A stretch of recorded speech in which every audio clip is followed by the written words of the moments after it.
ግፍሽ ግን በዚህ ልክ በወንድ ልጅ ላይ እንደዚህ መጫወት ግን ያዋጣሻል? ግፉ ግን አንቺን ያኖርሻል? የምሬ ነው። የወንድ ልጅ ግፍ በነገራችን ላይ ጥሩ አይደለም እና ተጠንቀቂ። በነገራችን ላይ ትችላላችሁ፣ በጣም ነው የምትችሉት። እኔ የደስታ ቀናት በጣም ስለሚወዳት አይኑላ ቀልቶ ነበር። በነገራችን ላይ በጣም የቀላው ምናምን እንደሚወዳት ደግሞ ያስታውቃል። እና ከምንም በላይ ከምትወጁ ሰው በላይ የሚወድሽን ደግሞ የራስ ማድረግ በጣም ደስ የሚል ነገር ነው ማለት ነው። እና ደስታ ላይ ባትቀልጅበት ምናምን በጣም ደስ ይላል። በጣም ያሳዘነኝ እኔ ስላፈቀርኩሽ ነው ምናምን እያለ የሆነ ለማልቀስ ያለው ነገር በጣም በቃ ማለት የሆነ በቃ የሆነ ደስ የሚል ነገር አለው ማለት ነው። ለእሱ ያለው ስሜት በጣም ደስ ይላል። እና እኔ በነገራችን ላይ ፕራንክ በማድረግ ደስ ይብሎኛል ማለት አንዳንድ ጊዜ እንደዚህ በቃ በራሳችሁ ፈታውልኝ እያላችሁ ከምትመጡ አንዳንድ ጊዜ ደግሞ በራሳችሁ ፈታ እያልን እኛ ከሀገር ብትወጪ ደስ ይለናል። ወጥተሽ ራስሽን ዘና አድርገሽ ምናምን በቃ የሆነ ተደስተሽ ደስተኛ ሆነሽ ብትመጪ በጣም ነበር ደስ የሚለን። ግን ያው ምንም ማድረግ አይሆንም። ላትሄጂም ልትሄጂም ትችያለሽ ማለት ነው። እና ከደስታም ጋር ከዳኒ በነገራችን ላይ አዎ ዳኒ ከህይወቴ ውጣ ብለሽው አብሮሽ ያለ ሰው ነው። አንዳንድ ሰዎች አሉ አይደል እንዴ ዛሬ ትኬት ለመግዛት ለዛ ሰው እንደ ትኬት ለመግዛት የበቃ አለ አይደል እንዴ ከአንቺ ጋር አብሮ ያጨበጨበ ከአንቺ ጋር አብሮ ይበላ ማለት ነው። እና ለማንኛውም ዳኒ በጣም በጣም በቃ ማለት የወንድምነት ጥግ የጓደኝነት ጥግን እያሳየን ያለው ለአንቺ በጣም ነው ደስ ያለና በቃ እንደዚህ ስቀይ ስትመጪ ደስተኛ ሆነሽ ከጭቅጭቅ ራቅ ብለሽ ደስተኛ ሆነሽ ስትመጪ በጣም ነው ደስ የሚለን። ደስታ ደግሞ ለእሱ ያለክ ፍቅር እውነት አንዳንድ ወንድ ቢሆን በጣም ተሳድቦ ብዙ ነገር ተናግሮ ሊሄድ ይችላል። የፈለገ ፕራንክ ቢሆን ራሱ ማለት ነው። እና ትዕግስቱ እና ቅናቱ እኔ ወንድ ልጅ በነገራችን ላይ ሲቀና በጣም ነው ደስ የሚለኝ። እኔ እንደራሴ ማለት ነው የሷን ባላውቅም እንደራሴ በጣም ነው ደስ የሚለኝ። እና ቅናቱ ምናምን ደስ ይል ነበረ። በቃ ያለው ቅናት ምናምን በጣም ነው ደስ የሚለው። እና ሩታዬ በቃ ትችያለሽ የምር ፕራንክም ስታረጊ ትወናው ላይም ስትገቢ በጣም ነው የምትችይው ማለት ነው። ምክንያቱም ያው ሩታ ስለሆንሽ ማለት ነው ጀግና ሴት ስለሆንሽ። እና በነገራችን ላይ ደስታና አንቺ ብትጣመሩ ደስ ይለናል። ከደስታ ጋር ከዳኒ ጋር እንደዚህ ፕራንክ እየተደራረጋችሁ አሪፍ ነገር እየሰራችሁ ብትመጡ በጣም ደስ ይለናል ለእኛም ማለት ነው። ለምን ከጭቅጭቅ ወጥተሽ ከብዙ ነገር ወጥተሽ ብትመጪ በጣም ነበር ደስ የሚለን። ግን ደግሞ ያው ላትወጪ ትችያለሽ በሚለው ነው ማለት አዳዲስ ነገር እየፈጠራችሁ ነው የምትመጡት። አዳዲስ ነገር ከዛም በኩል ከአንቺም በኩል እየፈጠራችሁ ትመጣላችሁ። እና ለብቻችሁ ብትመጡ እንደ አብርሽ እንዳለች ማለት ነው ቃላችሁን አክብራችሁ እውነት ከተለያያችሁ እሱም ከኤርሚላ ጋር ከሆነ ኤርሚላም ካረገዘችለት አንቺም የራስሽን ህይወት እሱም የራሱን ህይወት እንዲኖር ከተስማማችሁ አንድ ላይ ባትመጡ በራስሽ ቤት አንቺም ከነዳኒ ጋር ብትሰሪ ማን እንደሚወጥቅ ማን እንደሚነሳ ደግሞ ይታይ ነበር ማለት ነው። የማን ኦዲየንስ ማን እንደሚያንስ እናይ ነበረ። እና ግን ቃላችሁን አታከብሩም። በነገራችን ላይ ቃላችሁን አያከብሩም።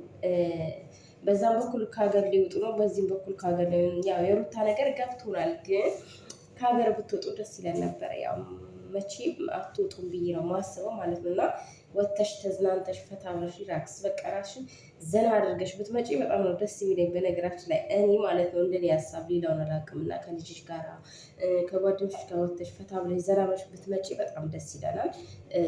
ለምን ከጭቅጭቅ ከግርግር ትንሽ ራቅ ብትይ አሪፍ ነው ብዬ ነው ማስበው እንደኔ ማለት ነው እንደኔ ሀሳብ ነው። እና በቃ በጣም የዛሬው ደግሞ በጣም ይለያል፣ ደስ ነው የሚለው በነገራችን ላይ ፕራንክ ስታደርገውም እና የሆነ ለእሷ ያለው ስሜት ምናምን በጣም በቃ ኦቨር ተናዶ ነበረ ምናምን እጇን ሲይዛት ከዳኒ ጋር ስትለጣጠፍ ምናምን የሆነ የቅናት መንፈስ ምናምን አይተንበታል። በቃ ወንድ ልጅ ሲያፈቅር እንደዚህ ሲቀና ደስ ይላል በነገራችን ላይ ማለት ነው። የትኛውም ሴትም ልጅ እንደዚህ ግን ያው ገደብ ያለው ቅናት ማለት ነው። አንዳንዴ ቅናትን ቤት ያፈርሳል። እና በቃ ማለት የሆነ ለእሷ ያለው ስሜት ለእሷ ያለው ክብር በቃ የሆነ ብዙ ጊዜ ማየት ትችያለሽ። ሩታ በምታደርጊው ነገር እሱ በሚያሳይሽ ነገር ማየት ትችያለሽ። በጣም በቃ እንደሚወድሽ እንደሚያከብርሽ ምናምን ከዚህ በፊትም አሳይቶናል። ብዙ ነገር አድርጓል።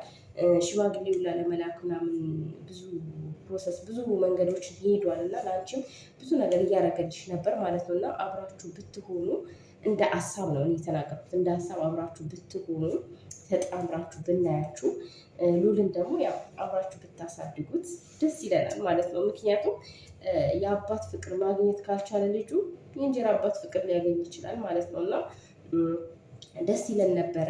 ደስ ይለን ነበረ እና ተጣመሩልን፣ ታምራላችሁ፣ ማች ታደርጋላችሁ። የምር ደስታና ሩታ ማች አያደርጉም? እኔ እንደኔ ማለት ነው ማች ያደርጋሉ። ቆንጅዬ ነው፣ ደስ የሚል ነው፣ ቀጠን ያለ ነው፣ ድፍድፍ አይደለም እና በጣም ያምራል። የሚያምር ነው። አስባችሁታል? ቆንጆ ወንድ በቃ አቋሙ የሚያምር ምናምን ቦርጭ የሌለበት ያልተነፋፋ ምናምን ሲሆን በጣም ደስ ይላል። ሴቶች እንግዲህ እኛ እንፈልጋለን እንደዚህ አይነት ወንድ፣ ቦርጫ ምናምን ሳይሆን በቃ አቋሙ የሚያምር ወንድ። የደስታ ደግሞ ያምራል፣ ደስ የሚል አቋም አለው። ያው ትንሽ አጭር ቢሆንም ያምራል። እንደ እጥረቱ አይደለም፣ እንደ እጥረቱ አያስጠላም። እና አንዳንድ ሰዎች አሉ አይደል እንደ እጥረታቸው ልክ የሚያስጠሉ ማለት ነው። እና እንደዛ አይነት ሰው አይደለም። በጣም ያምራል። ብትጣምሩ ታምራላችሁ ብዬ ነው ማስበው። እንደዚህ ሀሳብ ነው ማሎች እንደኔ እንደ ራሴ ነው። እና ታምራላችሁ ብዬ ስለማስብ ብትጣመሩ አሪፍ ነው። ተጣምራችሁ ብናያችሁ ደስ ይለናል። በነገራችን ላይ ማለት ነው ተጣመሩና እንያችሁ፣ እኛም ደግሞ እረፍት እናገኝ ማለት ነው። ከዛም ግን አረገሽ እንዲሆንሽ ምናምን እያላችሁ ከምትመጡ አንቺም የራስሽን ህይወት ይዘሽ እነሱም የራሳቸውን ይዘው የራሳቸውን መንገድ የራሳቸውን ህይወት ይዘው አንድ ላይ ብትሆኑ በጣም ደስ ይለናል። ከደስታ ጋር ነው ያልኩት ማለት ነው። እና ያኛው ህይወትሽ የሚመለስ ቢሆን ደስ ይለን ነበር። ግን ደግሞ እሷም እዛ ጋር ስላረገዘች እርጉዝ ስለሆነች ያኔ አንቺ አንዴ ተፋተሻል፣ እሷን ጥሎ ደግሞ ወደ አንቺ ጋር ይምጣ አንልም መቼም ሴት ስለሆንን ማለት ነው። እንደነሱ ሳይሆን እንደ ራሳችን ሀሳብ ማለት ነው። እኔ እንደ ራሴ ሀሳብ ጥሎ ይምጣ አንልም። እስኪ ያንንም ልጁን በስርዓት ያሳድግ፣ ያንቺን አንቺ ያለ አልተንከባከበ ማለት እሷን ደግሞ ተንከባክቦ ያሳየን ማለት ነው። እና ግን አንዳንድ ጊዜ ምን አለ መሰላችሁ ሰው የዘራው ነው የሚያጭደው ማለት ነው። እና ውሽሚትም የዘራችሁን ታጭዳለች፣ አበጋዝም የዘራውን ያጭዳል ብዬ ነው የማስበው። አንዳንዴ አይደርስብንም ብለን በሰው ላይ ያደረግነው ነገር በእኛ ላይ ይደርሳል ማለት ነው። እና ይህንን መዘንጋት የለብሽም ወይዘሪት ውሽሚት ማለት ነው። ነገ ትላንት ሩታ ላይ መተሻል፣ አንቺ ላይ ደግሞ የምትመጣ ሴት ልትኖር ትችላለች። ገባሽ? ያን ሰዓት ግን ሩታ ልታስታውሻት ትችያለሽ፣ ይቅርታ ልጠይቂያት ትችያለሽ። ግን እሷ ላይ ያስቀመሽው ጠባሳ አይጠፋም። ማንኛውም ሰው ይቅርታ ሊያደርግላችሁ ይችላል። ግን ውስጡ ላይ የተቀመጠው ጠባሳ ያደረጋችሁት ነገር መቼም አይጠፋም ማለት ነው። እና እንደዛ ሊሆን ይችላል። ገባሽ? አይሆንም ብለሽም አታስቢ፣ ይሆናል። ፈጣሪ ያው ቀን አለው ጊዜ፣ ሁሉም ነገር ጊዜ አለው ተብሎ ነው እንጂ ይሆናል። ፈጣሪ ደግሞ አይቾክልም፣ ቀስ በቀስ ነው የሚያሳይሽ ማለት ነው። እና ብዙም አትደሰቱ። ልጅሽን ያው እንግዲህ እንከባከብሽ፣ ልጅም ካለ ሆድሽ ላይ ማለት ነው። ያለብሽ አትመስይም፣ ግን ካለብሽ እንከባከብሽ። እኛ አይመለከተንም። ግን የእኛ ሩታዬ እየሳቅሽ ተደስተሽ ማየት ነው የምንፈልገው ማለት ነው። እያለቀሽ ወይም ደግሞ ተከፍተሽ ምናምን ማየት እኔ በበኩሌ አልፈልግም። ደስተኛ ሆነሽ ማየት ነው የምፈልገው አንቺን ማለት ነው። በቃ እየሳቅሽ ምናምን እሱን እየለመንሽ እየተለማመሽ ምናምን እንድትመጪ አልፈልግም። ምክንያቱም በቃ አንድ ሰው የራሴን ህይወት ጀምሬያለሁ እስካለ ድረስ ይጀምር የራሱን ህይወት ማለት ነው። አንቺም ደግሞ የራስሽ ህይወት ሴት ነሽ፣ ጠንካራ ነሽ፣ በጣም በራስሽ ኮንፊደንስ ያለሽ ሴት ነሽ እና በራስሽ መቆም የምትችይ ቆመሽም ደግሞ ያሳየሽን ሴት ስለሆንሽ እኛ ከአንቺ የምንፈልገው በራስሽ ቆመሽ ማየት ነው ማለት ነው። ስለዚህ ቆመሽ እናይሻለን ብዬ ተስፋ አደርጋለሁ። በጣም ደስ ብሎኛል።